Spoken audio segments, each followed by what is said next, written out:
You know, I'm a pretty open-minded guy. And so naturally I was reading before bed, as I do, about these cannibalistic death tribes in the Amazon and about their funeral practices. And it was quite interesting because their funeral practices actually have quite a lot in common with some of our traditional celebrations, our movable feasts.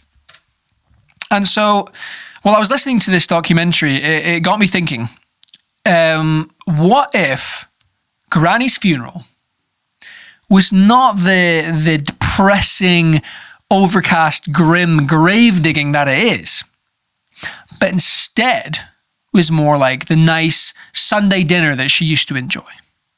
Keeping our family members in more places than just our hearts when they're gone. And, have you seen the graveyard recently? I kid you not, they are overflowing.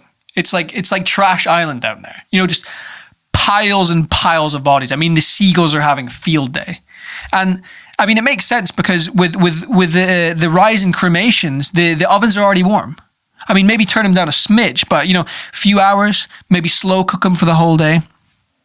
Get a sauce on the simmer, wheel out the corpse, throw it up on the table, open casket, maybe a little bit of seasoning, a little bit of oregano, rosemary, some Nox Aromat, Alpha Chef stuff. And so in some ways it's quite similar to Jesus, to Christ. He allowed his disciples to consume him. He allowed them to feast upon his flesh and drink upon his blood. And, Christianity have a whole thing with that, don't they? But then I guess, as we all know, he did rise from the dead. You can't keep a good man down. And so similarly, why should we put a loved one below the dirt? Just skip the pagan ritual and instead dine upon Granny as a group, as a family, as she would have wanted. Because when you eat together, you stick together. That's what she used to tell me, my grandmother. That's what she used to say.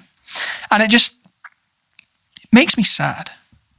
Because we're so stuck in our ways, our tiny habits, and our lives that are nothing but mazes of our own design, labyrinths. And we're scared of the Minotaur rearing its ugly head, the Minotaur of new ideas. We're so scared, so chicken-hearted at the idea of these new concepts like feasting upon the freshly deceased that they never catch on, even for the sake of prosperity.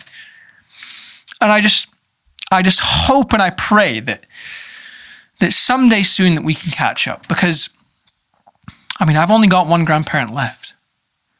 And time doesn't slow down for anyone. Mortality's march moves on. And I don't make the rules. I wish I did, but them's the breaks.